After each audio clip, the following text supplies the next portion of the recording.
Welcome to Learn and Go, the podcast.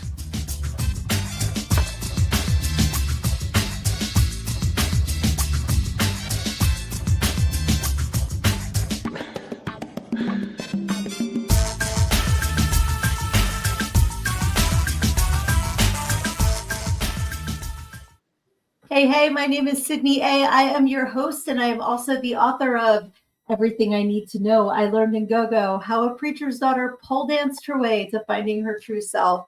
And tonight is so fucking cool. I'm so excited to welcome Looney Dingo. Hey, sweetie. Hey, what's up? How you doing tonight? I'm good. Just got off work. All Awesome. set up and ready. I'm psyched. Best time of the day, right? It is, for sure. Awesome. I'm already seeing the comments filling up. I appreciate all of you for hopping on with us tonight. We have Mortimer, we have Skull Maggot, we have Dustin, we have Lizzie. Thank you guys so much for hopping on. And I'm super excited that you are on here with me tonight. If you want to give everyone a little bit of background on how we met, how we're connected, that would be fantastic. Yes, absolutely. As I said in the last podcast too, Johnny Logan Harley has played a massive role. Johnny Necro linked us together, right, initially. And Absolutely. Then it just, snowballed from there, and we realized we worked really well together creatively, which was very cool. But yeah, then I got your book, which is fantastically written, and it flows so well. And I think it made me burst laugh at least 10 times in the first 30 pages. So that makes me so happy. Yeah, super cool, and really happy to promote that kind of book, having worked in the adult industry for 4 years in an adult store. A lot of that knowledge about that side of the world is not commonplace knowledge for people. So I think that's important for people to learn about, especially from your perspective. I appreciate that. And I'm sure what you learned in 4 years and what I learned in 13 years, we've talked about some stories. We can definitely exchange stories. But that part is so important. And so many humans are embarrassed or shy to embrace that part of themselves. So I'm really glad, first of all, that you found it funny, because I'm a smart ass and I wrote in that vein. You keep it very real, and I can tell the story is so close to heart. It's just you feel like you get to know you very quickly. So that was great. Thank you. And I love that you gave our friend Johnny a shout out, because I say all the time, when the tide comes in, all ships rise. And Johnny is just the personification of that. He even made me a shirt that says that. So I have a little surprise for you, Looney. Hi, Johnny. All right, dude. What's up? That's the best, man. Oh, I'm love so and respect, to see you, brother. Man, we haven't talked in a while either. We've both been really busy, so this is nice. Awesome. Yeah, I wanted to surprise you with Johnny too. Hey, that just made my night. Yay! Aww. Yeah, because even everyone in the comments, I can thank Johnny for. Oh man, feels like my birthday. That's cool. That's too cool. Yeah, man. Awesome. So Johnny, talk about someone who, we hit it off right off the bat. Dude, you've been incredible, man. His improv is just like any other muscle, and it's fully developed. So him and I coming up with characters and voices together was like two peas in a pod, So I think a lot of that base of passion in you, Johnny, it just bleeds through you into everyone else, man. It's beautiful. Thank you. That's so awesome. Thank you guys. And no, absolutely. Because honestly, Johnny, you have the type of personality that if someone has a problem with you, that's because they're a problem. You just are love on legs. True. Love on legs. Hashtag. Bret Hart does not have legs. Let's make that very specific. That is true.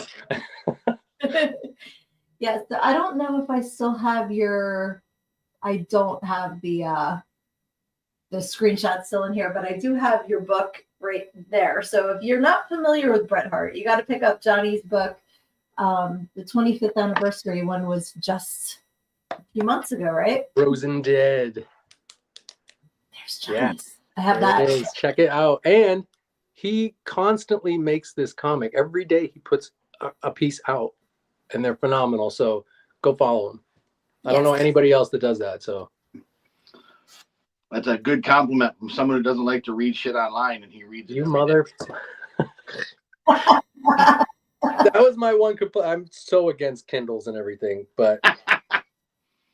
Well, okay, you two, tell me about how you met and how you become involved in each other's projects. Absolutely. James Carnes. Yep.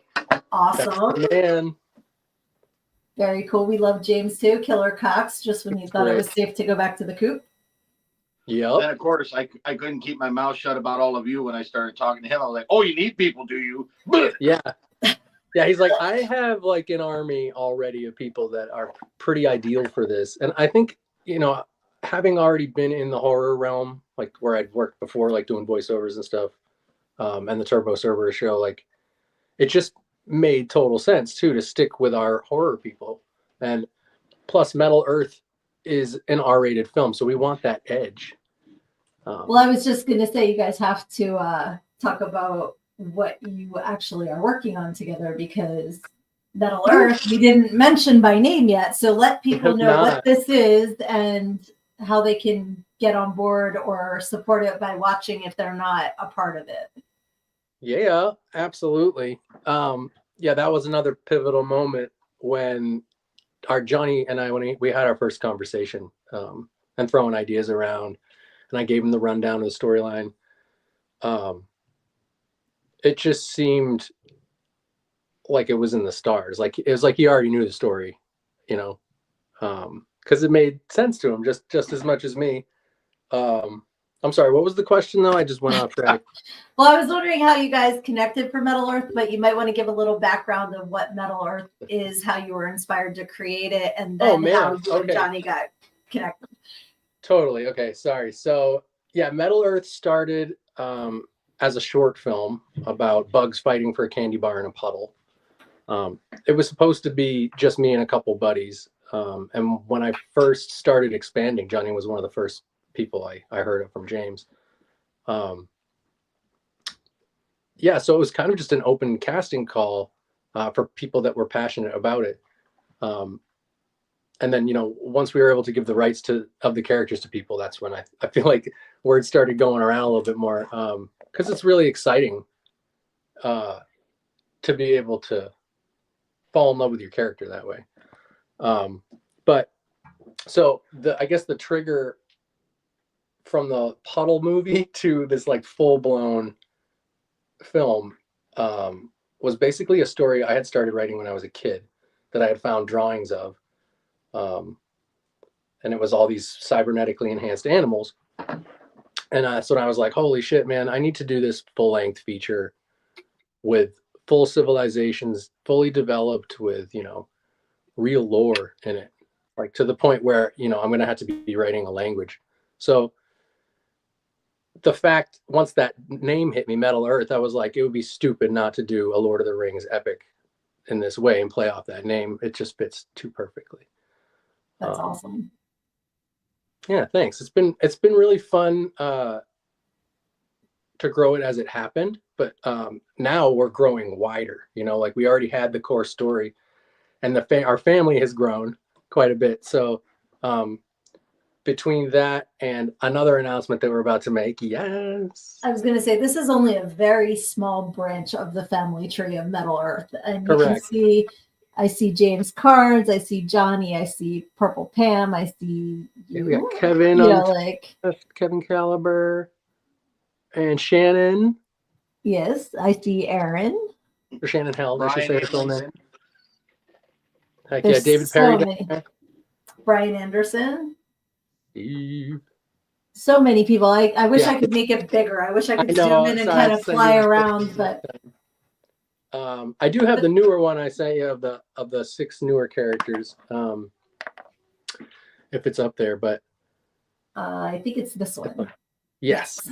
Yeah, you can kind of see how. So if you go There's to our Dustin. Yup. Dustin, John Potash, Yeah, Aaron Mary Kyle, Kate. Mary Kate, Ozzy Capri, Nice. Oh, and of we lost course, Johnny. Is Johnny back? Mr. Slaughter. Where'd he go? Yes. Come back, Johnny. Come back. But just the amazing cast is like so awesome. And I love how intertwined we all are. Like, I'm working with Mary Kate on The Red Huntress, and Right? you guys have different projects going together, and I'm going to take him out until he's back. It's just, it's a family, you know, like Dustin's friends with Turkey Man too. Right? And I was really happy that I got to do a Turkey Man 2 video for Valentine's I Day. like that a lot. And Yes. you did the promo with Johnny for Troma. That was fantastic. That was hilarious. With the pool. Oh my God. I loved it.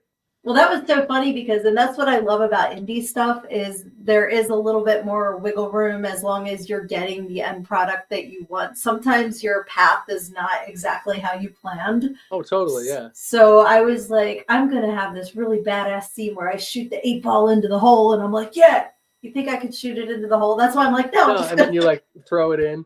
Exactly. But it was great. It made it like hokey. It was more fun that way. That's what I thought too. Johnny's back. All right. Yay. So there he is. Dustin says this project is going to be so much fun. 100%. Absolutely. Let's see what else we have here. We have, oh geez, I'm opening things I don't need to open. Johnny is an executive producer on this film. Awesome. Yeah.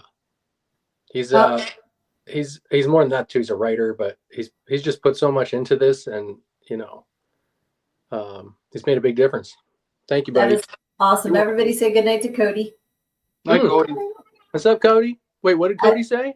Cody said he was popping in to be supportive, but he has to go to bed. Oh, so, right on. Yep, I appreciate that. That's sweet.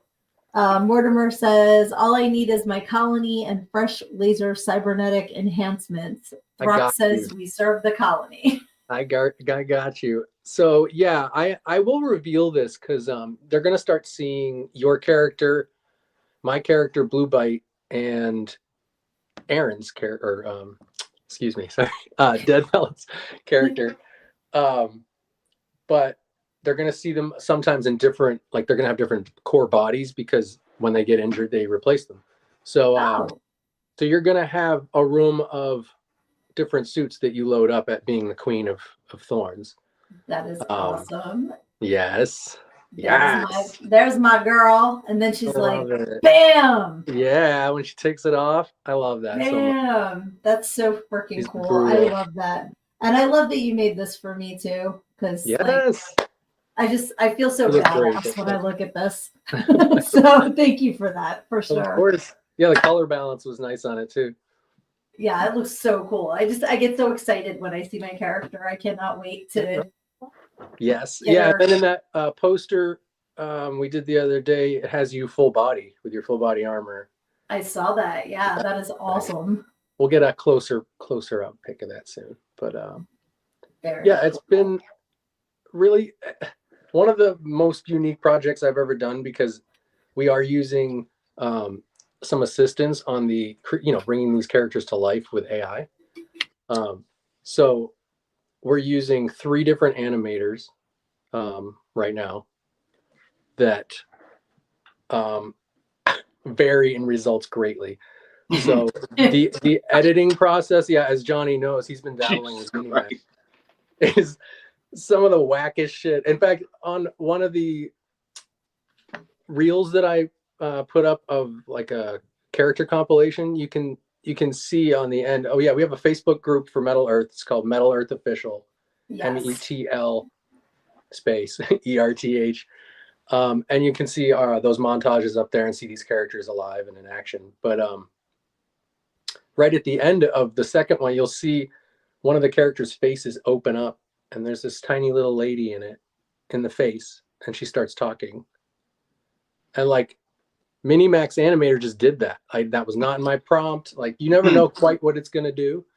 So it's been really interesting, and I've been applying a lot of my editing skills that I've been learning over the past 4 or 5 years.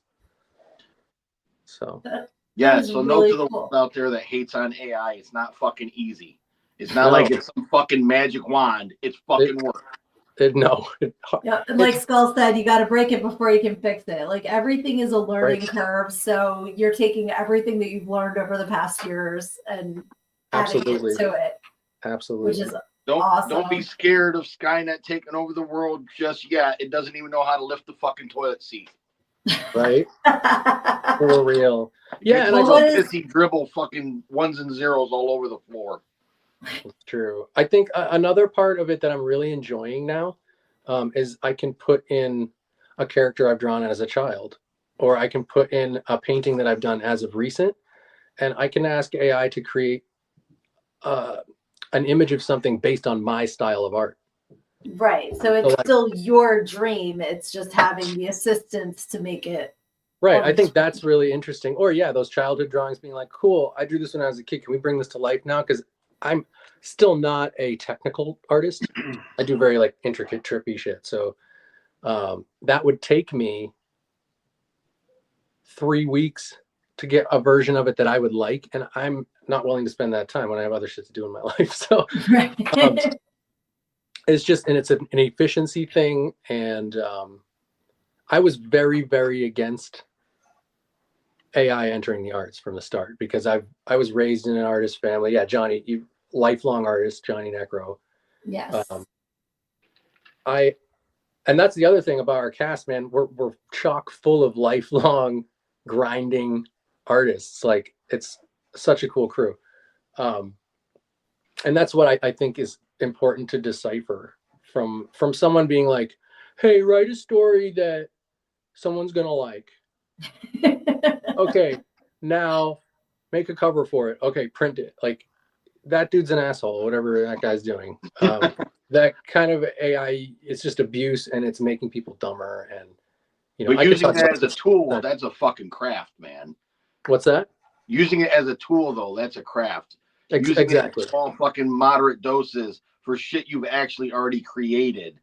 Precisely. That's different. It's no different than Pixar when that fucking blew up. It took me a while to get used to this shit. He's the one who started getting me fucking using it. I mean, you've seen some of the stuff for Curse of the Ghost Rider and Killer Cox I did, but that's also 1 in a fucking million, man. You may not get the same result for a week. So I was going to say, so my ratio for like a successful animation on Minimax is probably 1 in 5 at best for like someone talking. If you're talking an action scene, like 1 in 20. Yeah, just keep usable tweaking it until you get it to where you want it. So. Right. Yeah, and then remember when I creeped you out with Militia talking and it wasn't you moving, it was a fucking photo from the fucking Power Positive Murder. It was you talking and moving your arms. You're like, that's kind of disturbing. Well, that and Looney used one of my boudoir pictures and brought it to life, and I was dancing. I'm like, that is kind of freaky and kind of cool at the same time. Yeah, and the Christmas special, that was wild. That was insane. That was so the Christmas special I did for Turbo Cerberus was like a really big experiment in applying it to real life photos. Right. Which, man, some of those shots, like, hey, thanks, yeah, nice. Yay. I was like, wait, we have Turbo Cerberus things in here for sure. We do. We gotta. I mean, I know. I'm hoping Johnny will be involved this season. I've got a couple other people. We have quite a few that are gonna hop in, and then we're always showing like cool indie horror movies that are coming out, trailers for.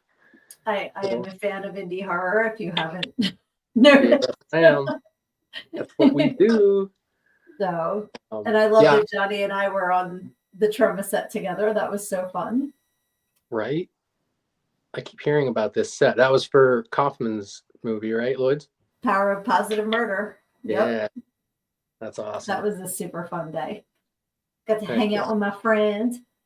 Yeah. So another thing Johnny did though that was above and beyond anybody else in this production was he straight up sent me characters. I mean, he's probably sent me at least 10 now.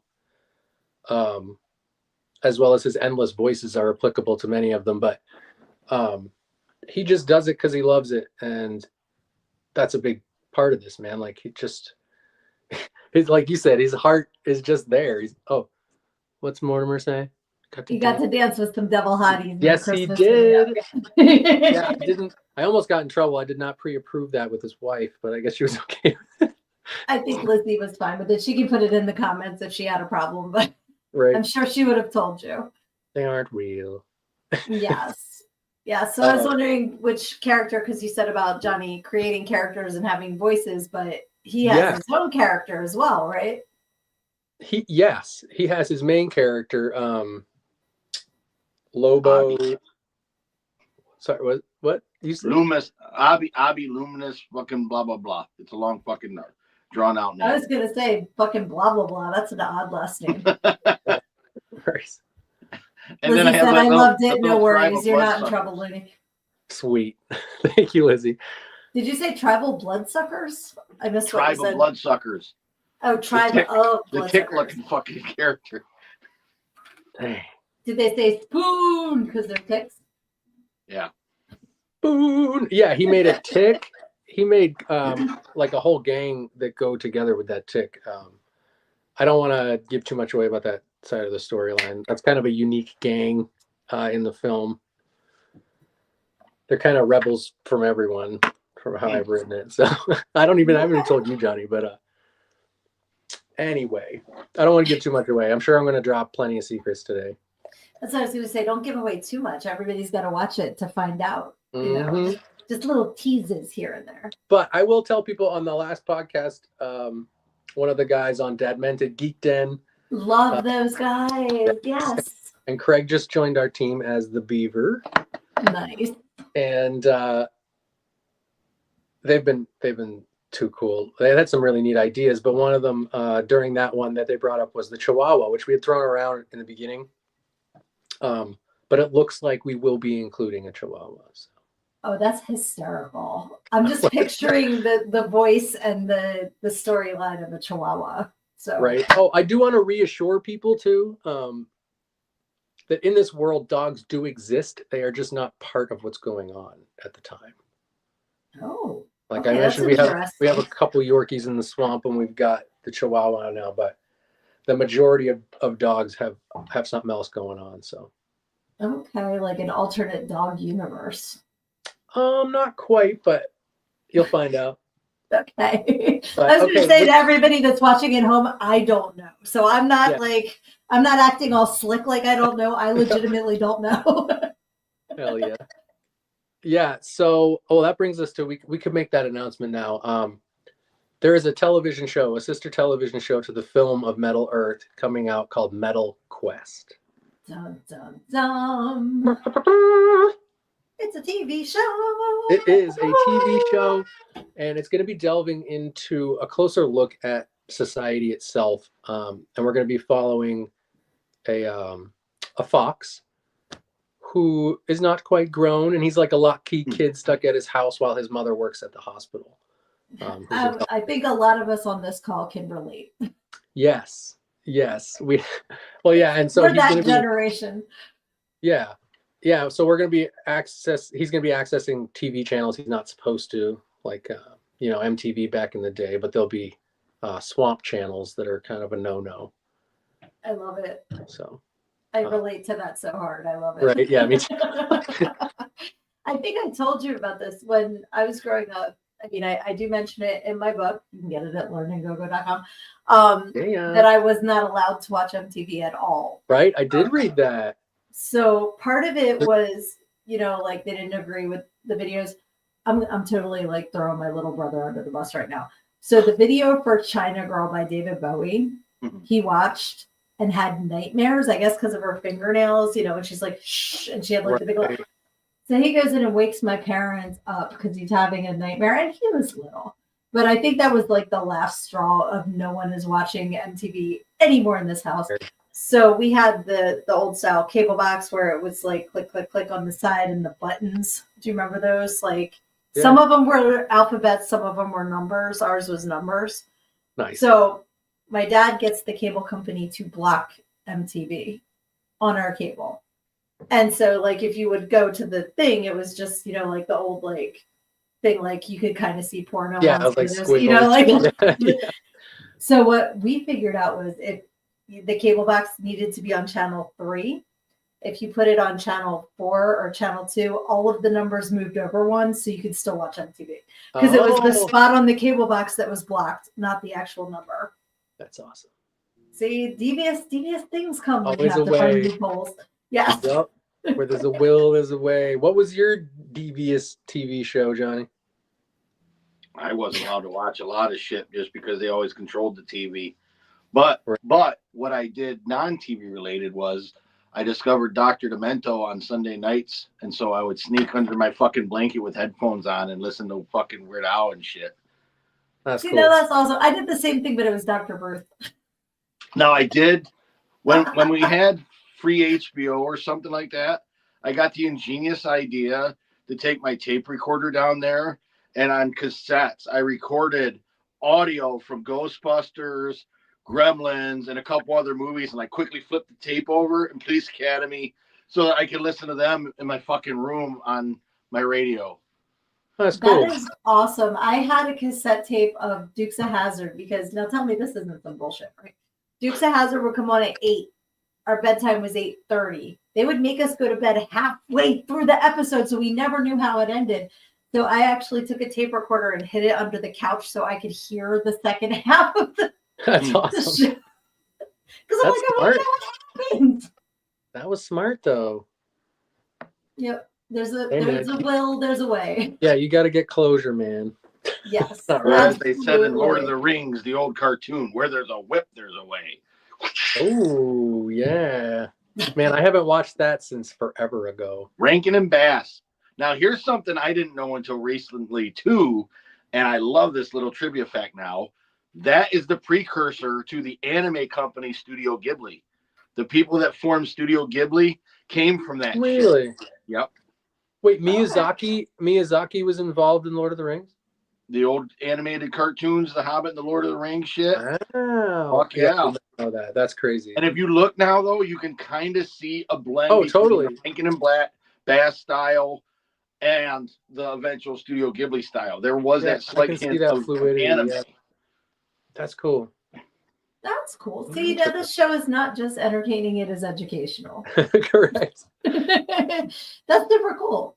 Hell yeah. So you were mentioning Metal Quest. Is that going to be released first and then Metal Earth after? Yes. So the first episode is going to be released a month prior to the film. Okay. My plan is to release the rest of the season at launch of the film. Okay. So that way you can go see the film and watch the ending of their story, or vice versa. They bleed into each other. Gotcha. So you will see cameos of some characters in the show, in the movie as well. Nice. But yeah, that show is just going to give us a lot more chance to give them some life and explain how society works. Because it's a society of war, and primal instincts has taken over as being the only way to survive because of these bugs taking over. Mhm. So it's kind of Lord of the Flies-ish, but more advanced. Yes, yeah, definitely way more advanced, because they've been this way for a long time, like millions of years as this is developed. So Oh, okay. Yeah, that's a lot longer than Lord of the Flies. It took them a couple months to start killing each other. So. yeah and the tech gets very advanced depending on the race. Okay. So bananas are pretty up there. Did you say bananas? Yeah, the banana men are very high tech, and they don't really partake in the war because they go to space on the reg. They're kind of like the equivalent of our elves in Lord of the Rings in a way. Yeah. I was going to say, I believe there is a banana man in one of those That is photos, one. and I That see is him on the Ozzy. right. Yes, that's Bonzo Banano, which is Ozzy Capri's character. So That's he's so kind cool. of been sent on a mission that has really nothing to do with it originally, but he starts to realize what's actually going on down there. And the banana people have not partaken in a long time because, again, they're, in a way, they think they're better than that. Oh, I can't help it. I'm cracking up over here. I keep thinking of the fucking banana men in Adventure Time. I just keep thinking the minions are going to come out of nowhere and like attack them, like banana, Right?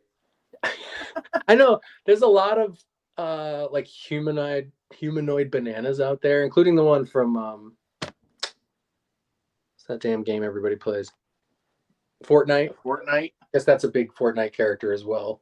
I'm not familiar with Fortnite. I just know the banana that dances to peanut butter jelly time. He's like, wait. The Brian banana.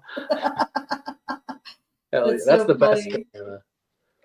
I do want to hop a couple comments in here because Lizzie said about my Dukes of Hazzard experience. That's so mean. My bedtime was usually 8, but I could stay up till 10 on Tuesdays for Star Trek. Nice. I'm so jealous because that's a good one. Yeah.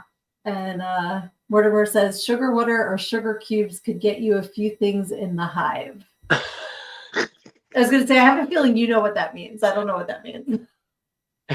He wants to trade sugar for goods. Oh. Because he's a beaver or a bug. So it's like a sugar daddy, but and it's sugar dealer. Yeah, right. That's so funny. And he also said the insects are where it's at, especially the ants. Just saying. Yeah, I mean, he leads the troop of ants, so he's literally, that's his people. Okay, that makes sense. Yeah. All four of our characters actually are elders. I mentioned this in the other podcast too, but if people don't watch that, then they'll hear it here. Yes. Really a good way to tell too, any character that is more humanoid looking, their body. So when they have kind of more advanced than the other ones. Yes. They are backed up in a system and they can be recreated. Yes, like me, Blue Blight yes. Glitchin, is that it? Glitchin is his last name now. I didn't have that at that time. Oh, okay. I like that. Yeah. I wanted to use that as a good example of what you meant of the humanoid body. Yes, totally. Yeah, so there's different degrees, tiers of existing in their world, but that being an elder is the top tier, and you're basically, you can live forever. So you're an immortal. Yeah, your consciousness is backed up in a system. I mean, that system would have to be destroyed. But obviously you defend that with your life to stay alive. Yes. And so, not all of them are happy that they get fucking brought back. Correct. Oh, okay. That's good to know too. Correct. Yeah, I think this pre-development time, getting to know the cast and getting closer with Johnny and like learning his writing style mixed with mine, has really given us that extra edge of like adding the depth that we all look for in something like this. Because I look for those details, like that makes me get attached to characters in films as well. I just cast someone recently that for the show, his voice was just absolutely perfect, and I mean the scenes just already started in my head with it, and it's a beautiful contrast. It's a very endearing voice. Okay. But I'm having him play someone who's not nice, like very conniving, manipulative person. So as a listener, as a viewer, you're going to love his voice and he's going to sound really nice, but he ain't. So it's going to cause that internal struggle. I love stuff like that, I was going to say that's what makes characters interesting, when you get sort of a first impression of them because of the voice or whatever, and then they surprise you by not being what you're expecting. Exactly. My moth's addicted to DDT. DDT. Oh yeah, that's right. That's funny. Yeah, there's definitely like a nice mix of all kinds of characters. Like every time you release another cast announcement, I'm always like, check that out. That's so badass. Like there's such a, between the flowers and the bugs and the mammals, there's a whole, and now bananas. Right. I mean, there's like a whole lot of different things. There's a few fruits. We're about to make some more cast announcements coming up here. But yeah, I don't want to ruin any of that. Some more surprises around. You don't want to spoil the bunch. Exactly. Yes, I got you. But yeah, I think there's, I don't know. I just, once I really started thinking about what I'm not going to give the origin story of like sentience in the society because I'm keeping that till the film, but like how sentience in the animal kingdom came to fruition. Okay. But oh shit, now I forgot what I was even going to say. What were we just talking about? We're talking about cast announcements with fruits, but you're not going to give that away yet because there's so many different kinds of characters. You don't want to. Yes. Okay. Yeah. But you know what? It's gone. I respect that so hard. My train crashes all the time. I went to. What are you doing? What was that, John? I was like, what's going on there? So Mortimer says, I'm just saying I'm willing to work with the Queen of Thorns, just putting that on the table. That's fair. Yeah, I mean, we'll see where the story goes. You can't, you two are in that poster together for a reason. Ooh. Little giveaway, guys. We're getting all kinds I think he's in that. Yeah, he's in that poster. In the one with like all the people, right? The big one? No, it was like one of the METL ERTH ones. I'm not sure if I sent it in that group. Oh yeah, the one with Vesvelix, the big rabbit in the front. Oh. No, it's one of the posters. Oh, okay, with the big I don't see a big rabbit in the front. Or the big evil bunny on the front. Did I not send that one? You might not have sent that one to me. Dang, although I feel like I saw a big bunny though, and now I'm not seeing it in these little thumbnails. That's the problem with like it's okay. My contacts. I have one that sees close up and one that sees far, and sometimes when I'm looking that close, it's like it's the one. It's the one with your character in the background. But maybe I didn't send that. No, I know what you're talking about, and I don't have it on here. But you did post it because I remember going, "That's me." Yeah, man, I thought I sent that to you. It's okay. It's all good. People will just need to go to check it out. Let me go down here so I can go to the Facebook group. And then when you join the Facebook group, you will get all of these sneak peeks, all of these special announcements. You'll be able to keep up with everything going on METL ERTH because it is so cool and it's so different from anything else that's out there right now. So join the group and have fun. And while you're at it, you can go to subscribe. Oh, that's teeny tiny. To your YouTube, which is Turbo Cerberus TV 5501 on YouTube. Heck yeah!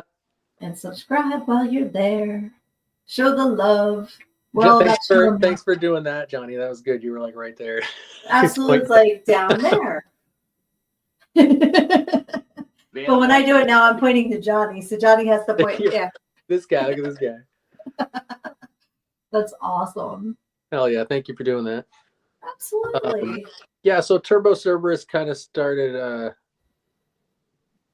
I talked a little bit about this before, but like it was more of a passion project for me. I've always worked with puppets, and I've done some acting throughout my life. More so back in the day in like high school, junior high. Oh shit! Yeah. I was gonna say you sent me this, so I'm gonna. Yeah, so I play all the psychopaths on it, except for like 2 of them. Okay. I've had Mr. Clown on as a guest. He sends me his footage. He's in Colombia. And then we also have, and then, or his wife's in there as well. She makes a little cameo. Nice. In the second broadcast. But that aside, and my buddy Travis has helped a lot. We actually filmed a lot of the beginning of the second broadcast at his farmhouse, and we had a blast.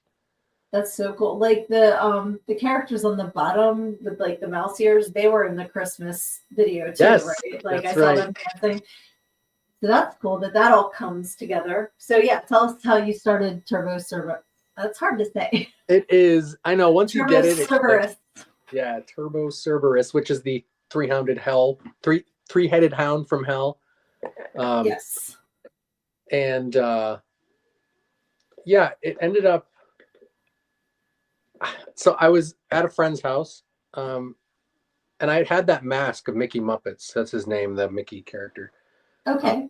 I had created him years prior, and it was kind of like, I don't drink anymore. I don't recommend drinking at all. But back then, I had purchased a talking Mickey, like one of from the 80s where you put the tape in like a Teddy Ruxpin. Okay. And it would not work. And I tried to fix it and like refuse some of the wires and stuff like that. And I just couldn't get it to work. Must have just been totally fried. So I got pretty drunk that night, and I ended up ripping his face off, and then I put it on a clown mask that I had already made. And then I woke up to that the next day, and I was like, That'd be terrifying. I was like, holy shit, man, this is fucking next level creepy. And I just kept a hold of it for quite a few years. I think it was like a good 8 years. And then, Wow. yeah. And then I was sitting on her back porch, and I was alone at the time. I think I had just gotten off the phone with somebody, and it just hit me. Turbo Cerberus TV with Mickey Muppets as the host and all these puppets and shit. Like the whole world just exploded in my head. That's so cool. Yeah, it was really weird. It was like an upload from the universe, you know? Well, you've had like a history of puppeteering and stuff. You love puppets. Yeah. Yeah, I'd always dabbled in it. I had never built any. That was kind of a weird thing in itself, because I was like, I want to build trash puppets. Like, I don't want to build regular puppets. So my first puppet was a Blu-ray case with 2 red Solo cups on it. His name's Mr. DVD, and he's just pure anger all the time. I guess it's really about the character and the personality more than the actual puppet itself, because if you can bring that life to it, it doesn't matter if it's like, I'm Penny the Pen, you know, as long as you're like bringing your own oomph to it. Yeah, so and you can see him on some of my promos. He really is like, you can't deny him in a scene. He just comes in, hey, what are you doing, sir? Like, he's just pissed constantly. So he worked really well as like my first outlet, because I was going through some shit at the time in my life. And I think that was really me realizing that it was going to help me internally while making something that I'd never made before. So that was awesome. fun. Yeah. Yeah, like when I grew up, you know, my dad's a minister. He had a puppet ministry. And like he had a puppet he had since I think college named Cuthbert. That was like a sock with a big buck tooth and a baseball cap. He's so cute. He's like, oh, Cuthbert, you know. So I grew up with puppeteering, and we did it was called Antsylvania, and it was like the prodigal son, but it was all ants and bugs and stuff like that. My mom made the puppets. They were all amazing. So my older brother used to do puppeteering. So I have like, I know it's not as easy as you put your hand in a sock and start talking. Like you have to be able to project the feelings and everything in the character as well. So yeah, just saying I respect it. It is a craft, and it's, you know, an art form. I that's a unique view too, because a lot of people don't have, you know, people in their family working with puppets. So thank you. I took a lot of time developing it further, I think, at that point, because I knew how important it was going to be. How you doing, Johnny? Good. I'm just being quiet. I'm just here. You're looking like a badass motherfucker. Yeah, you're awesome. I just want to say hi to Lucy Resident, who just joined us as well. So hello. Who's this? Lucy Resident, who I believe hopped on another one of my shows, and I don't know who you are. So if you want to send me a private message, I think that's awesome, and I'm so glad you're here. Thank you. Heck yeah. Sorry, where were we? We were talking about puppets. Johnny, do you do puppets? The puppets, yes. Yeah, and then so Philip was the first. There you go.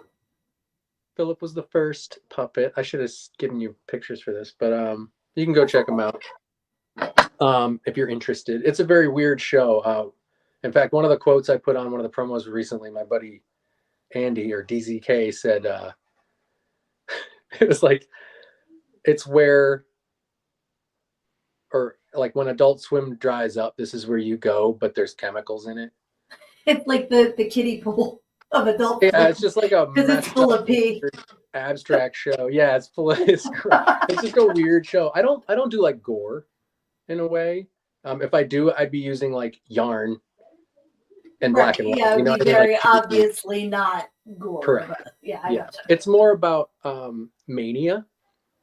I deal with like borderline personality disorder, and it's given me an avenue to, like, as an outlet for those kinds of emotions, just let them out for fun. I love that. So that's been pretty cool. That's so awesome, because I think more people need to be encouraged to have creative ways to deal with those feelings, because so many of us deal with, whether it's depression, anxiety, borderline, schizophrenia, like there's so many things that yes, meds are important, but on top of, like having a creative outlet that you can share those other emotions with. All of our emotions are important. And I know that, the heck was it? Inside Out? Is that the name of the Pixar? Which With one? all the emotions? They have it, In and Out. Yes. Is it In and Out or is that a Inside burger? Out or whatever the fuck it is. There's Is like two of I them. was gonna say, I think it's Inside Inside Out. Out. In and Out's In and Out's a different movie, That's a Johnny. different movie. Completely different movie, but I'd like to That's be a in the head different of those emotion. characters, 'cause that was a cool movie. But yeah, like I love that came along and validated what a lot of people were feeling, so that the generations coming up might get, more comfortable showing all of their emotions, because they are all important. So I love that that's a way for you to creatively deal with those feelings as well.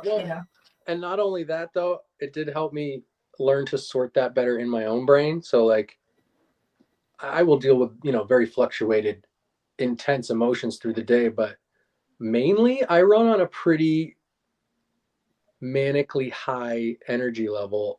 Not like hyperactive, but manic in a way that I'm extremely excited about life and the magic of life and what we're all doing. But I've also like built up a way in my brain to keep it that way. It's like a check-in list to make sure that I know what I'm doing, what I'm worth, what's next, and just to stay in that positive realm, because you can, man. One wrong line from someone else or even yourself can just send you down the wrong track. Yes. And you have a shitty day. Like Lucy said, intensely aware. Yes. You know what's going on. And I get that. Like, I hate when I give my power to somebody, when they say something and then I let them live in my head, and I'm just like, no, you are evicted. Fuck off. Like, you're not allowed in here, because like that loop. And again, it's my show, so I can hawk my book again. In my book, I talk about that bitch named Jessica. And that's what I named that evil voice in my head that's always trying to knock me down and everything. That's how I've come up with a way to deal with those emotions. Yeah, I think the most important thing that I constantly try to bring to people to understand, because saying it is one thing, but truly understanding it and grasping it is another, is you aren't your thoughts. Yes. And I think that next part of it, like if you are a performer and you're acting and you use kind of that part of you as a tool to like get into character and stuff, it's good for you to remember, like, no matter how lost you get in the character, that ain't you. You're just having fun. And it can be used for good, as exhausting as it can be with whatever you're dealing with enough like willpower and real active therapy, depending on, what kind you do, whether it's like cognitive behavioral therapy or whatever. There are things that work out there that are not medication. Absolutely. And one thing that I've been learning recently is you're not going to get closure for everything. And that's okay.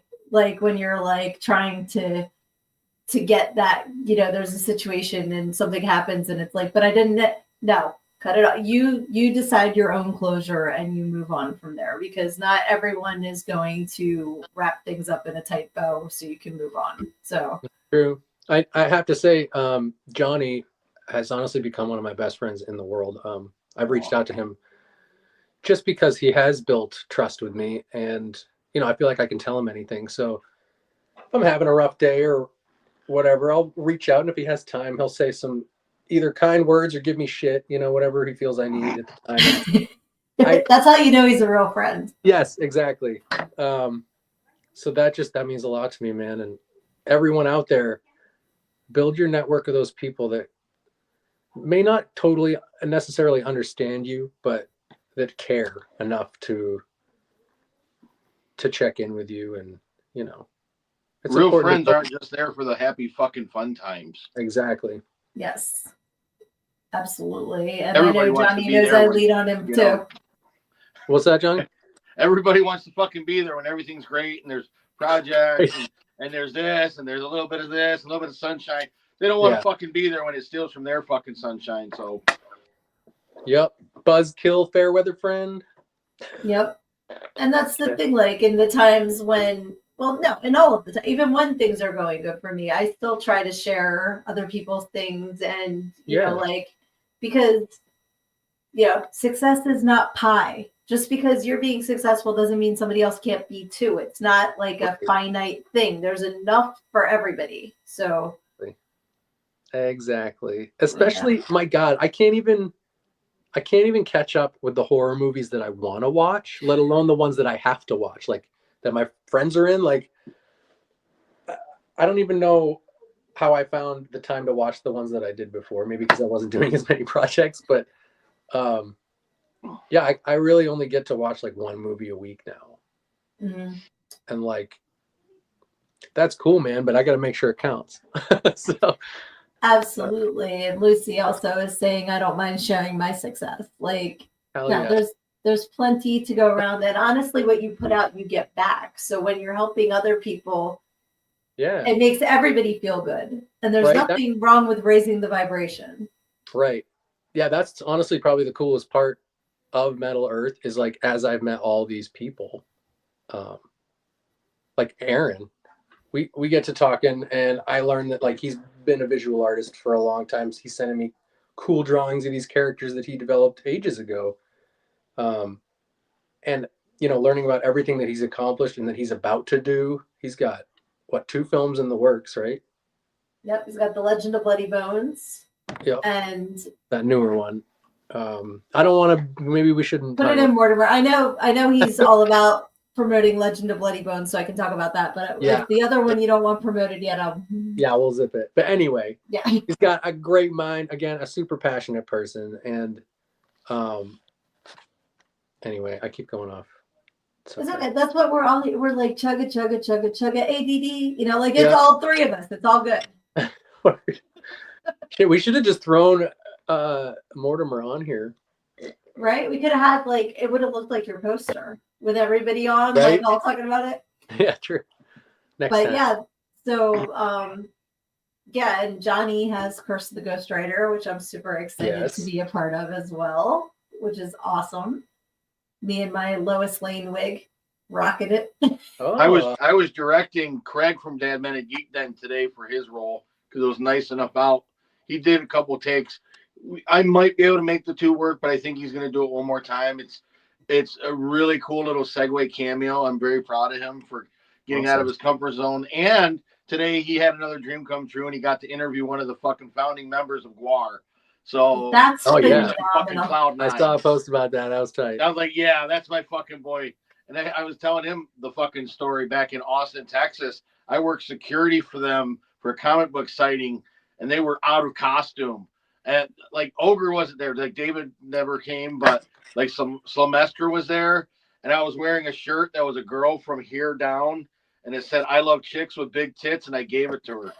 I love that. Let me see if is it on that side. Yeah, right there is my Dad Meant a Geek Den poster. I have, and again, if you guys have things that I can add to my Polcast room on the walls or everything, or if you have stickers, I love using stickers on my cups. So this one's Living on the Hedge with the hedgehog, but I have a Dad Meant a Geek Den sticker. Like anything that I can do to help promote you guys, even if it's adorable. I was getting there, sir. I love you. Yeah, I don't have my. I just playing. I don't give a shit. No, I was absolutely going there, but it's hysterical that you did that. I do have. I mentioned my All Ships Rise shirt earlier, and I also have the Back to the Futures, which is not horror adorables. That's more adorables. More adorable. See, I was going to say that, and then I had it.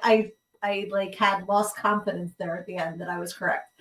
Can I tell you the one I really wanted to use, but I'm not going to because it's a lawsuit waiting to happen. I was going to do it, but I'm not now. I was going to do Star Wars adorables, but ain't fucking doing that. I'll do some of the obscure characters, but I am not going that close to a Disney fucking name. Yeah. Show them adorables. I do them. This is Johnny's link tree. So you can get the horror adorables and more adorables and Frozen Dead and all the things, Johnny. Wouldn't Star Wars adorables have been a fucking great name? That would have been phenomenal. That would have been so cool. Yeah, that would have been. Yeah, I don't have my pictures in here anymore of the day that I met Johnny. I Nice only guy. have Power of Positive Murder in here of me and Johnny with Hell yeah. Lloyd Kaufman. Nice. That's pretty cool. Johnny's helmet. So when I met Johnny, he was That's the playing best, dude. Doc from Back to the Future, and he was Doc from Back to the Future. And our now friend Matthew was there, and he had a Mandalorian. That's hysterical. He had a Mandalorian helmet, and he posed with the Mandalorian on the DeLorean. So it was like, Oh, nice. That's so when hilarious. I see the Mandalorian now, I think of Matt and like the Mandalorian Yeah, on how the could you not? DeLorean. That was awesome. Love That was it. so cool. But I want to get your stuff back up here too, Looney. So Don't go nowhere. Just because definitely, you're right there. Don't go nowhere. we're gonna get something. Oh gosh. I'm Oh, so scared.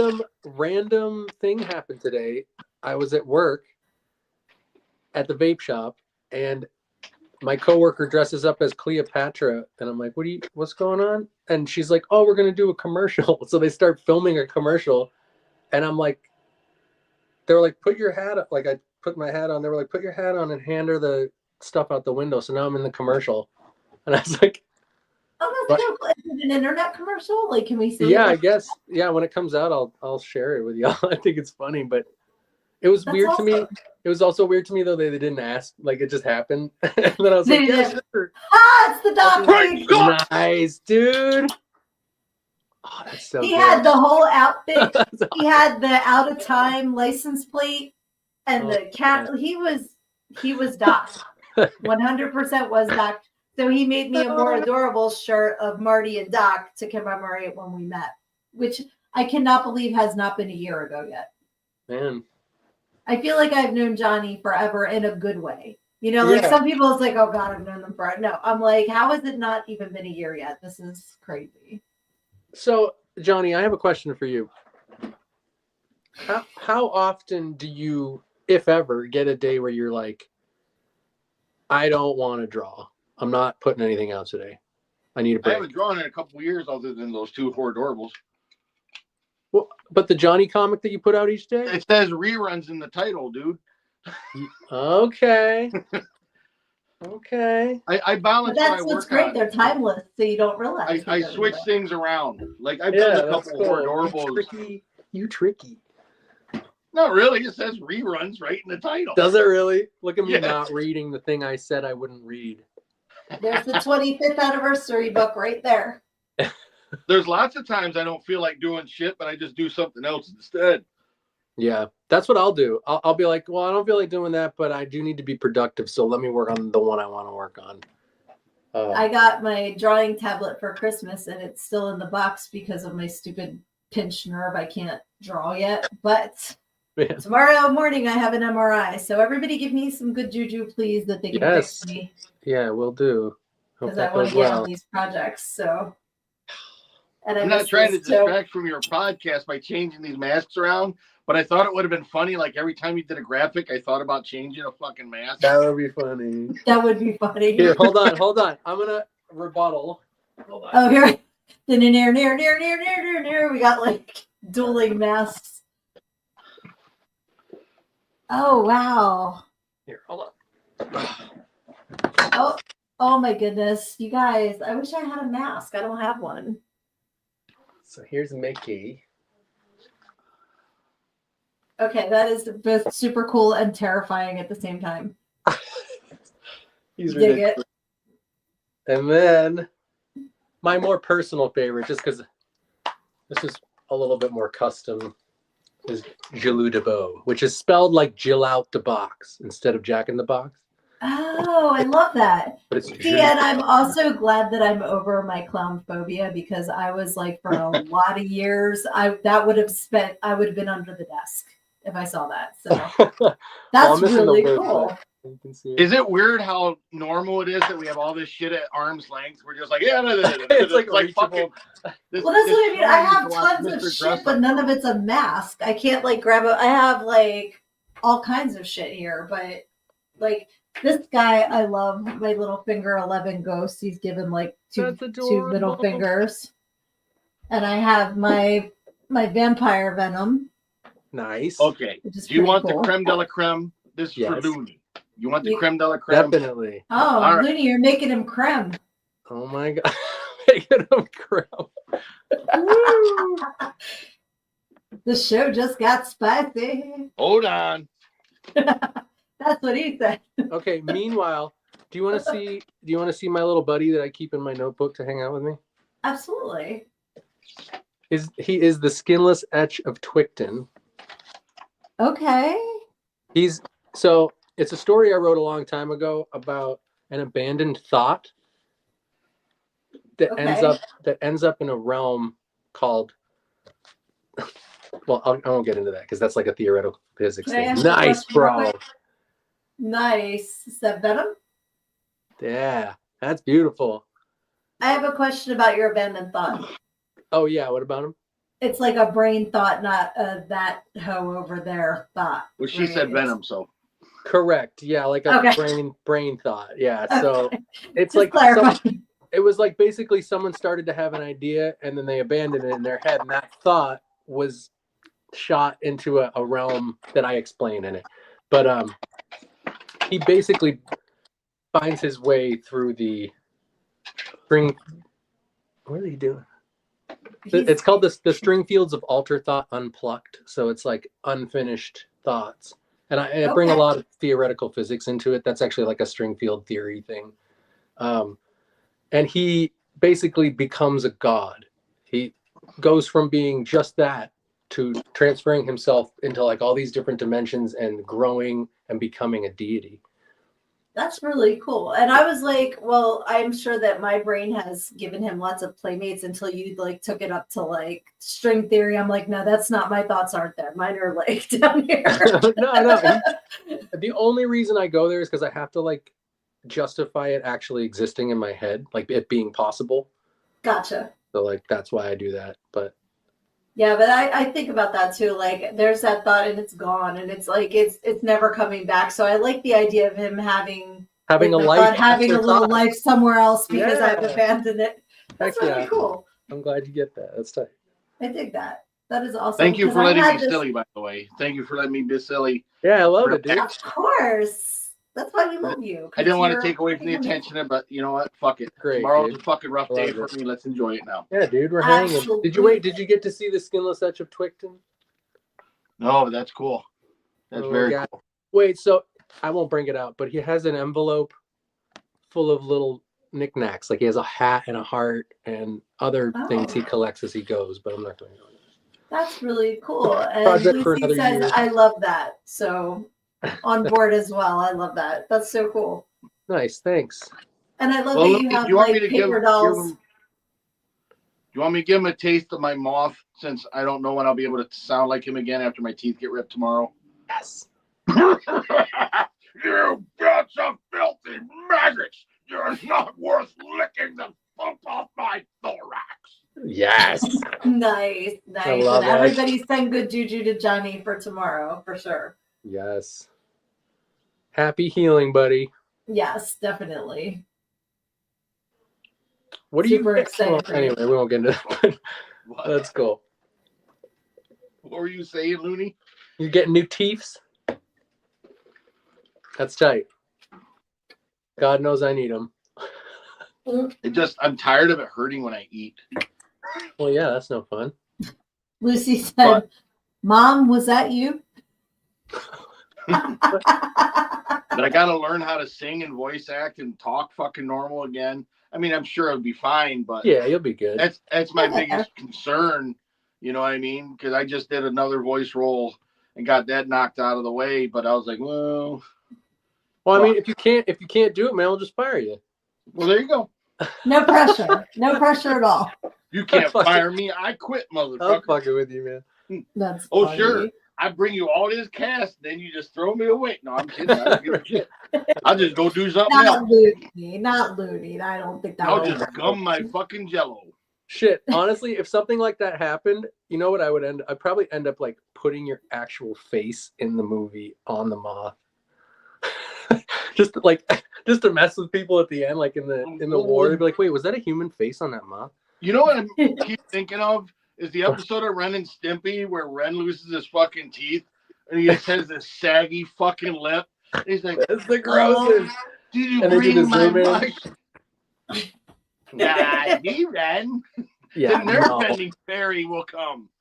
I used to love Ren and Stimpy. $100 I bill. heard them today with What the will Ren hit the red shiny candy like button? I said that earlier today. I love the Space Madness episode. It's so freaking Yeah, funny. the OG ones are so good, but the newer ones were terrible. Yeah, they went too far. Like the fact the originals were edgy was great, but when they fucking got rid of the boundary, it was just stupid. Yeah, exactly. You see, that's like that. That's proof to me that when you do cross that ambiguous line, it is too much. It just doesn't work. You got to ride the line. Especially if you weren't there to begin with. Like if you come right out and you fucking raunch, that's fine. right. But don't just overdo it because you can. Yeah, and in a way, it's almost like them trying to catch up with what is extreme now. Right. So you pushed the boundaries. You were ahead of your time. And you know what? The one dude's a fucking creep anyways. He was a pedophile motherfucker. So. Oh, I didn't know that. Fuck him. Yeah, unfortunately, some shit came out about him that was not good. Yeah, he was bringing like 14-year-old girl interns and shit. And yeah, it was bad. Oh, that's and it like wasn't a one-time thing. It was like apparently like his whole career. He like, and it ain't no speculation. Like again, this was Nickelodeon. It was the home of the pedophiles. Apparently, fucking watch that. Dan Schneider and all that. And like I said, my kids are all adults now, but they loved iCarly. They love, they watched all those shows, and to go back and like think about how many scenes were there bare feet. No, it's awful. So, I raised my daughter on iCarly, man. Like I loved iCarly. Yeah, it was cute. I like some raunchy humor and shit, but I like it to be fake. But when you like do that shit on fucking kid shows, you just put a bullet in your fucking mouth, man. You're fucking garbage. Yeah, like I love SpongeBob because there's some jokes the kids didn't get. And the same with like the Nickelodeon shows. Sometimes there were things that would go over the kids' heads that the parents would find funny, but there wasn't other shit going on behind the scenes. Like that's when it's like no, because you want to want the parents to watch it too, because there were definitely shows my kids weren't allowed to watch only because I thought they were freaking stupid and I didn't want to watch them. So when there's something in there I can enjoy too and be like, hey, but then when that came out, I'm like, one show that like, those shows that would come on, like you would never plan to watch, but once it started, you wouldn't turn it off. Oh yeah. Inspector Gadget for me. Yes. I never sought out Inspector Gadget, but when it was on, I was all in. Right. It was a good show. Well, I still watch SpongeBob by myself, and I'm going to be 50. It's a good show. It's a good show. I love it. And I'm not saying all Nickelodeon programs are bad. It was just there was a select few people all in the same time frame, that they had to have fucking known. Oh, it ruined that one fucking kid's life, man. Oh, my God. Well, Drake Bell was straight up sexually abused, like horribly. That poor kid. But yeah, so Severian says that Nick guy seemed to take sadistic pleasure in it, like at every level. He liked even throwing the parents off kilter, and I think he got glee in deceiving them. Because that's true too. When the parents tried to, they like totally were like, no, you're wrong, and totally I didn't know much about this. gaslit them. That's awesome. It's Quiet on the Set is the name of the documentary. Oh, okay. So that's where all this is from. Right. Yeah, because it talks about Dan Schneider, who was basically the guy that created all of these hit shows, and how he was on Head of the Class. Do you remember that 80s show? Yeah. And he was the big guy on Head of the Class. I was going to say, I remember the picture of him. He was like a big dude. Yeah. Yep. And what were you saying about Ren and Stimpy, Johnny? I said there's a documentary about that shit. I watched that on streaming service. God, there's so many documentaries now. I've not to cut you off, Looney. I'm sorry, but no, you're good. I've started to watch the Diddy one like a million times, and I wind up falling asleep because I put it on at bedtime. And then like the more I'm watching it, the more I'm like so freaking disturbed by it. And I started one when they first came out, the one on Tubi. I started it for like 10 minutes, and I was like, "What am I doing?" And I turned it off. Like I was like, I don't even want to know at this point. Like I know it's horrible. Like I don't feel like I need to give this much energy to someone who's already being prosecuted. Right. Lizzie said it looks like things went a little sideways while we were out grabbing ice cream. What Welcome did you back have to to do Show for that You Did Not Klondike bar? Were Created by Pedophiles, because that's what we're talking about now. That's- But yeah, like I Hey, that actually was Johnny. Speaking of ice cream, I got to do it because, you know, since comedy's ruined, yes, I don't care. It's bad comedy, whatever. It's not pedophilia. But like those old fucking Klondike those Klondike what bar would you do for a commercials. Klondike bar? Man, I suck your fucking dick. That's classic. Well, it's funny because you said ice cream. You know, like Liz Wait, said ice what's that cream. skit fucking from? ice cream there. What's that skit from? I made it up. No, I swear that's in like not SNL or something like Chappelle Like in Show. Living Color is what that sounds like.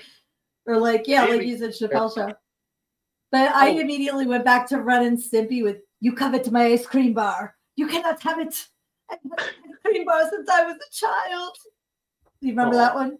I don't actually. Oh, ice cream bar. How I love to lick your creamy center. Yeah, that was. Ren and Okay, Stimpy. that Bar part soul. vaguely rings a bell. Yeah. That's so Man. funny. I mean, there's so many cartoons though, and like that made a huge difference in our lives and our kids' lives. And Oh, yeah. so one of them, a really good example of this though, is Rick and Morty. I know one of the guys that plays Rick or whatever, he got in some shit for some weird stuff this past year. But what people don't realize is there's also another co-creator and like hundreds of people who have put their hearts and souls into Rick and Morty. So to can an entire project that hundreds of people were part of entirely because someone's a piece of shit, I think obviously cancel the person, but like don't not appreciate the heart and soul that everyone else put in. Right. Yeah, I've never watched that one. Like, I know that there's a pickle Rick or something. Like, I really don't know anything about that one. But Yeah. that's, you know, like you said, the amount of people in the production, especially if it's a voice person. So it, you know, I'm not going to say it's easier because there you Well, I mean, he connect was with co-creating voices. as well. I'm sure he wrote a good bit, but right. But if you can replace a voice and keep everyone else employed, you know, Right. like maybe do that instead, you know, and like you said, absolutely cancel the person. right, which is what they're doing. I know Rick and Morty's still going to go from what I hear. Like it's still going to continue. Oh, okay. Yeah. I mean, that's not a hard voice to do. Rick. Like I don't, like I said, I'm not familiar at all, but I know a lot of people. I know it's popular, so. But I guess because my kids are like, my kids would be able to be like, oh yeah, in this episode, and then I'm like, There's no excuse. Watch that shit. It's a fun show. I'll add it to my list. I will say it does devolve a bit later. Like the later seasons get really effing weird. But I don't have a problem with effing weird. That's cool. yeah. Although Well, I do like Archer better. Ooh, 100%. I know a lot of people that like Archer, and I haven't seen So that good. one either. Oh my God, you would love Archer. Sydney. Yeah, top of your list. Okay, Fuck yeah. yeah. Usually when I say something that everyone on the podcast has seen but me, I have to hide behind my mic because I'm embarrassed. Like I haven't seen it yet. Sorry. The But- Cannonball Run parody episode where Pam's eating cocaine cupcakes. Pam is my favorite, dude. She's the best. She's She's amazing. the best. She's unkillable, man. She's a tank. That's awesome. Farm Lizzie's Girl, agreeing Yakuza that Archer fighting is fucking hilarious. motherfucker. Who did? Oh, Lizzie. Lizzie. Nice. Yeah. Wait. Have we? I didn't want to ignore any comments. Did we keep up with all of them? For the most part, Lucy's saying don't take out your teeth, but that's a personal decision, so you take care of you. Right. Well, they're and getting out because they're already paid for. Yeah, exactly. Because And, I've been ripping them out for the last fucking 10 years myself. Yep, exactly. Mortimer says, "When the fuck did we get ice cream?" LOL was the line. Okay, That so is maybe the they. shit. The Ringer. Oh, I When thought the fuck Mortimer did we was get ice calling cream? Did you Lizzie get out ice that they cream? didn't actually get ice cream, but that was like code for something. Knowing the two of them, that's why. Oh, No, that was a good line. That was an actual line from a movie. Okay, gotcha. that was like Yeah. the one good movie Johnny Knoxville did. Well, that's what he said. The Ringer with Johnny Knoxville. So. Yeah. And it's so funny because that's another, like I said, I go to sleep watching true crime, and there's the heck is the name of it? Fuck it. It's a fame-based thing, and one of them is Bam Margera, who it's about. And that's another one that I tried to watch 1,000 times, and I kept falling asleep. But Bam is from like 10 minutes from me. Like, so when Jackass started, when they started filming it, it was literally like 15 minutes from my house. Like, we go past where the parking lot was, where they're in like the shopping carts and everything, and that's where Jackass originated, is really close to me. So I think that's funny about Johnny Knoxville. I mean, I love Johnny. I loved what they did with Jackass. I know Bam kind of really started it. He kind of got the shaft to start with. That whole like, what was that original show called? CKY? Yeah. CKY was the OG. Okay, I don't remember that one. That's where they all came from, as far as I know. Okay. Because what was his name? The one that died, was that Ryan? Oh yeah, the mustard guy. Yeah. Yeah, I forget his name. Yeah, that's a shame. Because where he had the accident was that same area, not far from here. Really? I can't think of his last name right now, and I know it. It just fell out of my ear. But like, I like that Bam seems to be doing better. Yeah. Because that's the thing. Like, he was injured. They gave him painkillers, and that, progressed. So I hope he's. And it's a common story for so many people in this country. Like, I think, he got a little bit more understanding from the people because of that. Yes, and he's had Ryan Dunn. Thank you, Mortimer. That was his last name. Thank you. But he's also been really candid about his substance abuse, which is huge in general. Absolutely. And that's, when you have a lot of money and a lot of time, and, sometimes it's easy to fall in the hole. I don't judge anybody. It's easy to do when you're broke and homeless. It's easy to be drunk on the streets and ruining your life. Like, that's any true day. too. Yeah. So you don't even need money for it. People just, here you go. Yep. Yeah. When you're trying to drown the pain you're dealing with, then, that's sad. Yeah.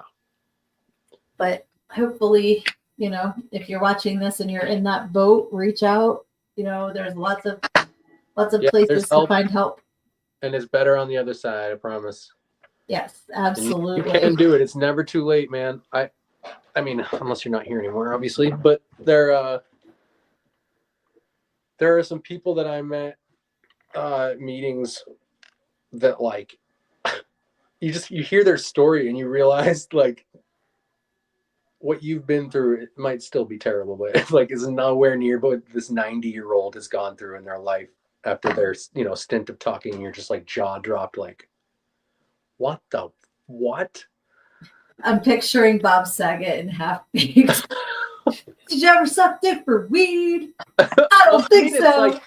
It's like some intense shit. Like, I mean, there was one where one of the guys was just a straight up assassin back in the day, and he was like, I'm not proud of it. Like, I deal with serious trauma from it now. And he was like talking about his life as a hitman. And I was like, man, we all got different kinds of problems, man. Like, I can't even imagine dealing with like the worry of like people tracking you down for the rest of your life for killing people. Like, you couldn't sleep well forever. That'd be awful. So anyway, weird side. And Looney says, Looney, I'm looking at you. Lucy says, or they swing to the other end of the spectrum and don't help you with the chronic pain of scoliosis. That's true too. Like, some doctors won't give you anything for anything because, of that. So it's true. In fact, that seems more common now because they don't want to get in trouble for getting you addicted to anything. I was going to say, like, 20 years ago, it was the other way, like the fen epidemic. Do you remember that? The weight loss drug? I love the red nose. That's adorable.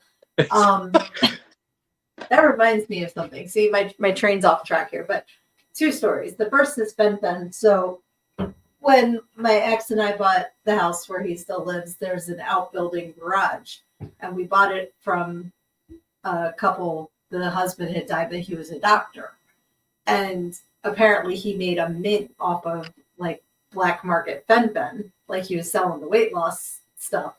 So when we bought the house out in the outbuilding were like all of these filing cabinets of medical records. I'm like, I don't think we're supposed to have these. So like we just destroyed it because I'm like, this is people's personal information. Like I'm not comfortable. I feel like I remembered that name, Fen, but I don't. Then yeah, it was like people were dying because it was not good. But the other thing, let me see if I can find it real quick with your red nose. Yeah, but what is it with drugs that start with fen that they'll kill you immediately or whatever? Fentanyl. Yeah, fentanyl. Fen was PH, but same, I think, but same sound. Yeah. Fen sounds like a Pokemon name. Fen, I choose you. It does.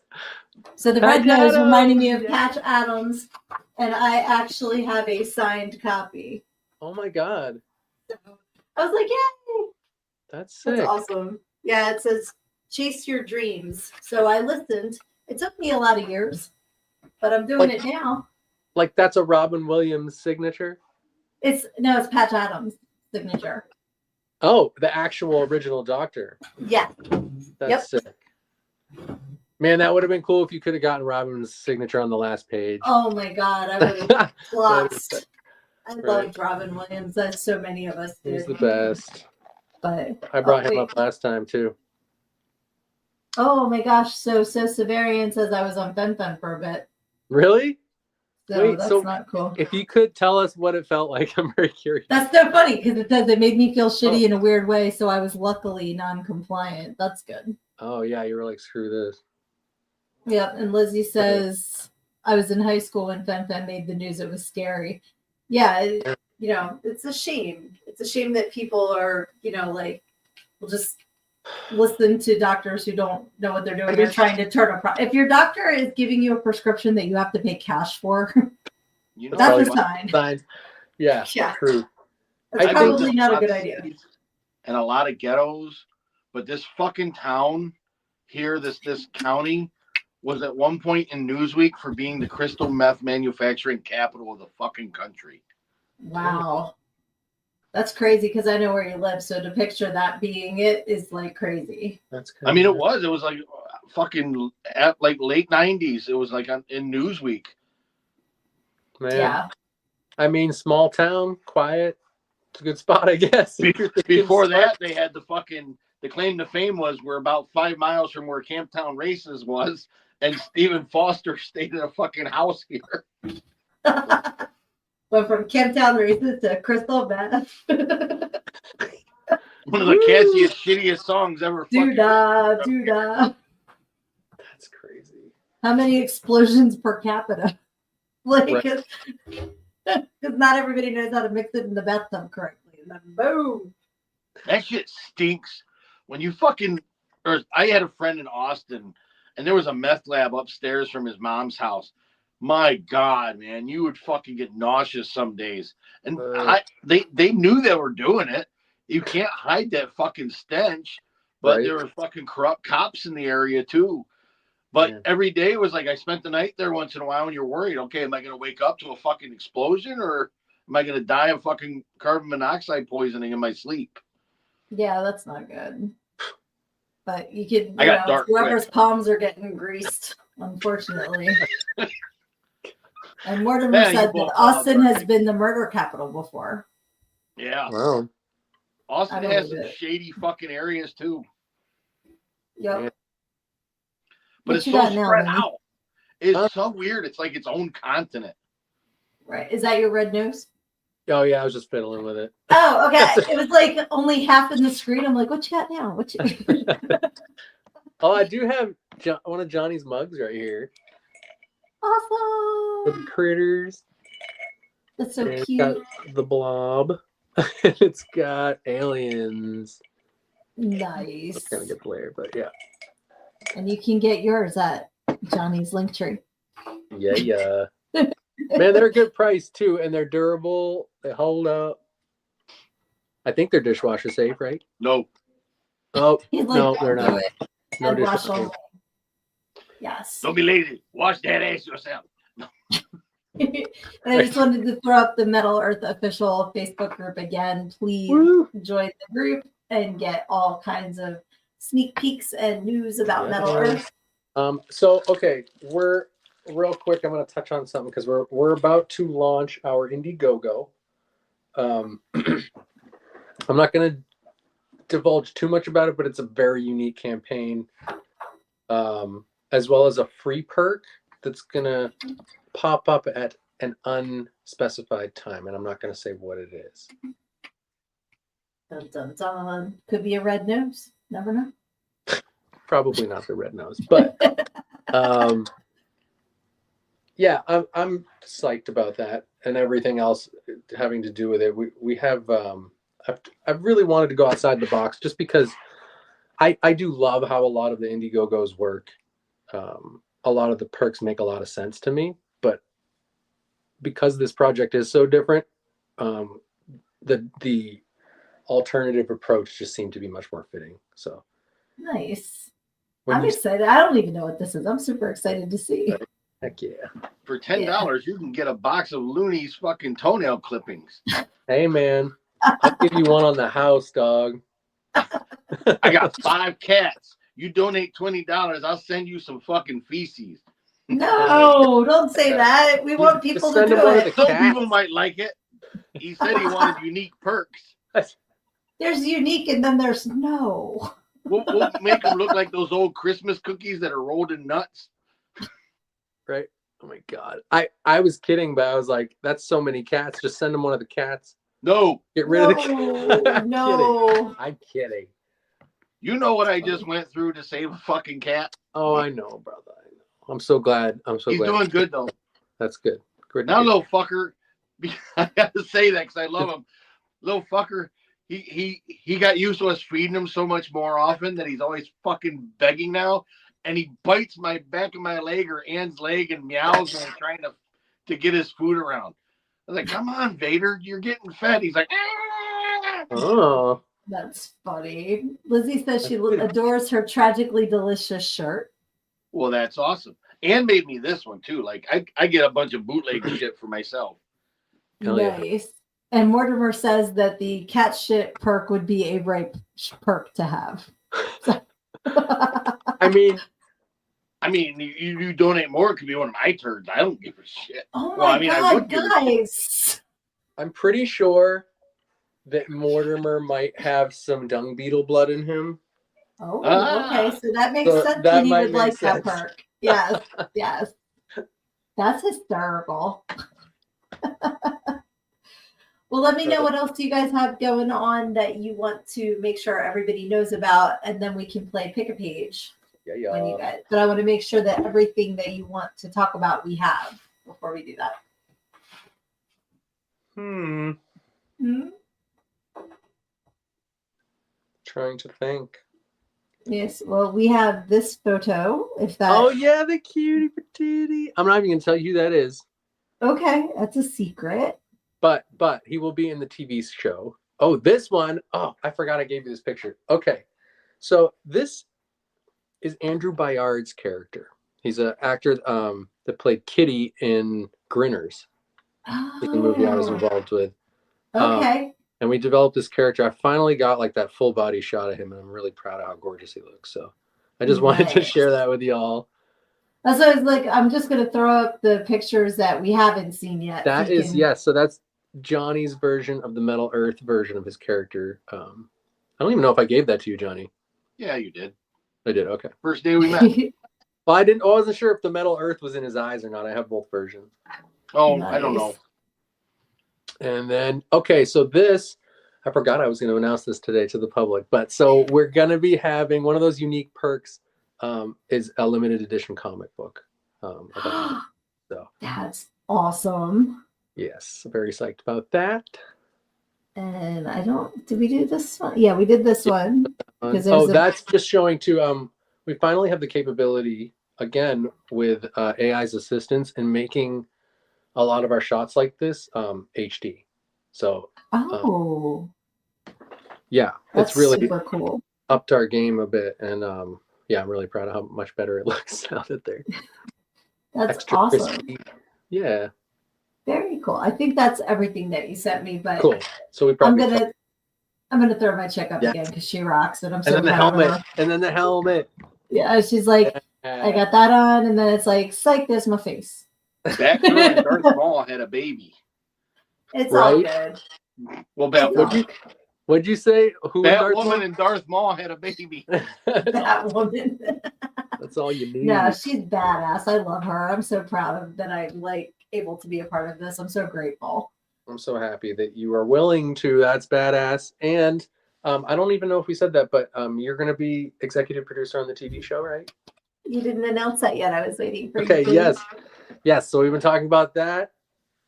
She's going to Which be my is partner in awesome. crime in this wonderful TV show. And I'm so psyched about excited. everything we do. Me too. Me too. That's so awesome. Yeah, that's about all I can think of other than Turbo Cerberus. You can see the reels on my Facebook. Again, it's a very personal thing to me, so all the stuff for that is on there and the YouTube channel specifically. Nice. That. We will be starting a YouTube channel for Metal Earth and an Instagram as well. But very cool. Yeah, I have the YouTube is scrolling along the bottom now. It is Turbo Cerberus TV 5501. Of course, yeah. So everybody go and subscribe, please, because all the subscribes on YouTube, all the follows, all the joining the group on Facebook, all help, and it doesn't cost you a cent. So please, absolutely follow, subscribe, tell people. We're going to be coming out with quite a bit more for Turbo Cerberus as that develops this year, and I'm planning on doing like a box set DVD because between the two broadcasts, the Christmas special and stuff that I hadn't aired yet, it's like 4 hours of footage just from the first season. Or no, I think it's a little over 3, but yeah. And then there will be all the new stuff from this year, so I want to compile it all together. Very cool. Mortimer says, buddy. I love you guys and support the ants. And Lucy Resident says, congratulations. So that is awesome. And Mortimer also says that he loves the mushroom designs, and I'm just going to leave that there, and that's all I got to say about that. What did he say? Something else? He said, I love the mushroom designs, and he said, I love you guys and support the ants. Oh, I thought you were saying he said something you didn't want to repeat. Because the way you said no. He said it about mushroom designs, and I was going to be a smart ass about him loving mushroom-shaped things. But I just said I'm not going to say it. Don't make me say it. I get it now. He knows I'm a smart ass. So, all right, is it time for the reading? It is time when we like to play pick a page. Yeah. So in the comments, please pick a number between 1 and 306, and I'm going to let Looney pick the first one between 1 and 306. Oh, I'm picking the first one? Pick the first number, yeah. Okay. I do like, I've only gotten so far in your book, so I'm going to do page 22 because I'm on page 30. So I want it to be something you've already read. Yeah. Okay, so 22. Within 2 weeks, I had made an appointment at Bessie's Beauty Parlor to get my naturally brunette hair bleached blonde. Well, at least that's what I had gone into Bessie's to have done. To hear what happens, you gotta get the book. Oh, good. All right. So Severian says 308. Sir, between 1 and 306 does not include 308. Okay. 217. Pick another number, so Severian. Wait, isn't that the back of the book? Yeah, right. Here you go.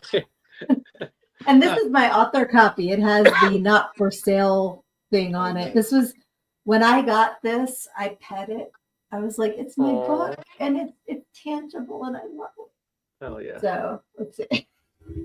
So Severian says I was trying to do a multiple of the beast. The lesser known number of the beast. Nice. That's hilarious. Okay. So 217 is I'm happy to report that none of the girls were ever followed home and attacked because the owner told the community group to go scratch. I love how many people pick numbers that tell this story, and I still have not told the entire story on my podcast. To find out why the manager told the community group to go scratch, get your copy at learnedandgogo.com. All right, so Severian is saying 154, and this will be the last one for tonight, which is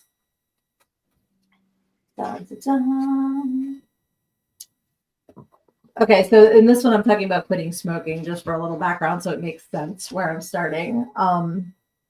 they were like checkpoints only for cigarettes. It wasn't even that I necessarily wanted a cigarette at that moment, but it was where I always lit up. So it had simply become a habit. And if there was something I had to do and I really, really didn't want to, such as calling to make an appointment, needing to run errands, etc., I would have to have a cigarette first. So anybody that's ever smoked, you might Man, that's so relate true. to. You budget your time around them. It's crazy. I'm so glad to be free of that. Holy crap.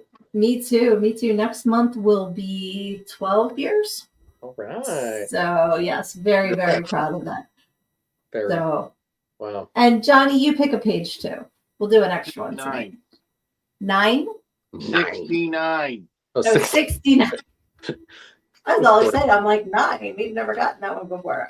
So 69 is 69, dudes. Oh, it's actually the beginning of chapter 3. Don't let anyone put your fire out. Ooh, that's how we were going to close it, remember? Yes, I love this. It can take a long time to find your passion, but when you do, you need to make sure that you stoke that fire inside of you and continue to make it grow into an unstoppable inferno. That is so perfect for the 3 of us on this podcast and all of you out in the comments tonight, because I think we are all people who have followed our passions, and it has led us to meeting each other and to this amazing community of people. I appreciate all of you so much, the ones that hop on here every week and hang out with me when I have no idea what we're going to talk about, but you guys guide me. You're my North Star, and I appreciate you so much. Rock. So that is awesome. And yes, Sis Varian says, congratulations, all you us quitters. Yes. That is awesome. Hell yeah. All right, guys, final thoughts.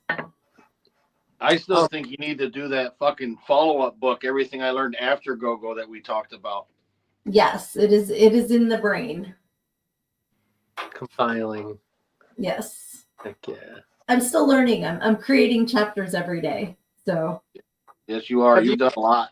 You've done a lot in a fucking year. I was going to say, I've done a lot in the less than a year that I've known you, and I can credit you for most of it. So thank you. Yes, because if you didn't start me on this path. So. I just held the sign like Wile E. Coyote. Well, I want to thank you for having me on here. This was an amazing experience. I've never done a live one before, and this is super cool. Really? I got to pop your live cherry. Yeah, you did. Yay! Thank you so much. Yeah, no, I just, I had a little anxiety about that, but I loved it. This was super cool. And so Johnny was the best surprise. That was super cool. Yes, I was so glad that he could hop on. That means a lot. I'm just a cheerleader.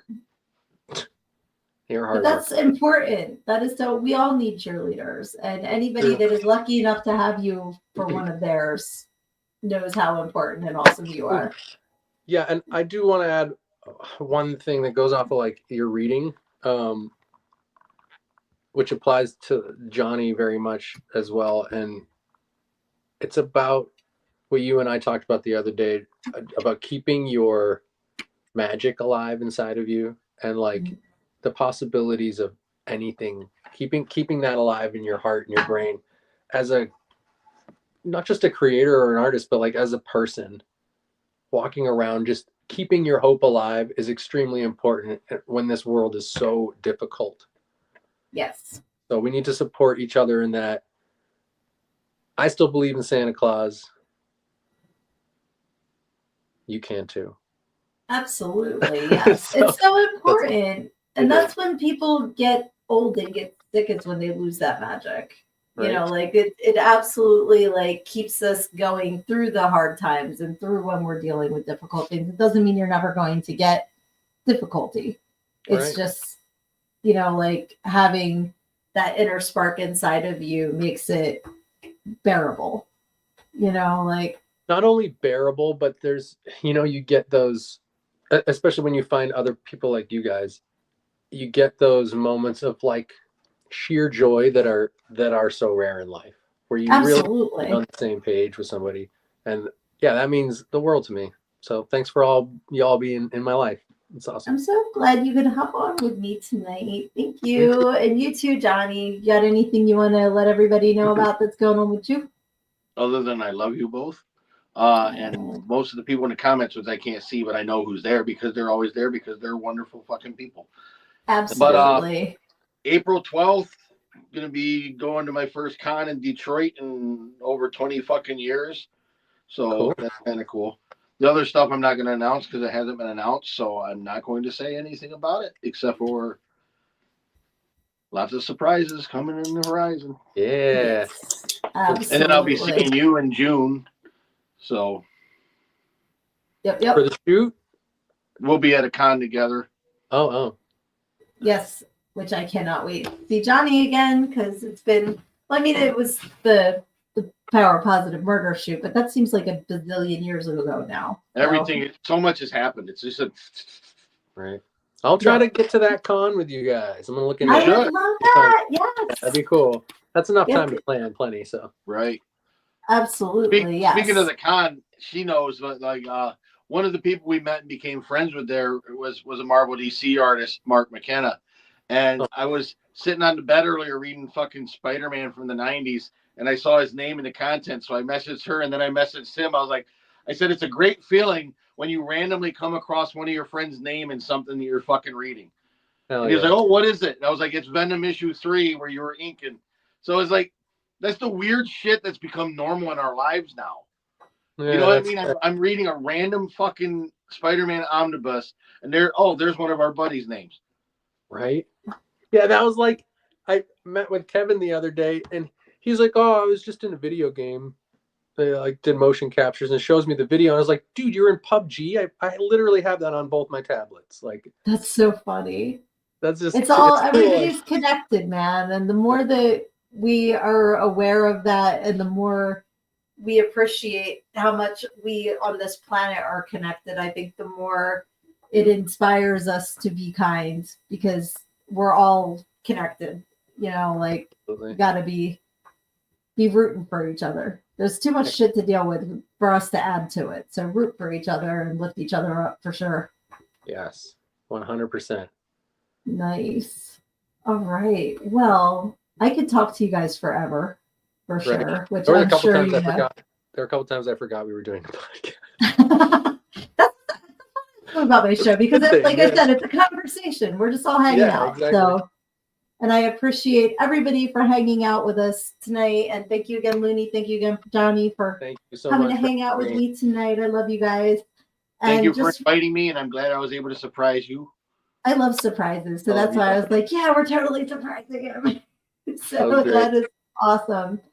But remember, when life does come at you and bad things happen, you have to take it head on because when you stick your head in the sand, you think you're hiding from the world, but the rest of the world just sees the big ass. Love you guys.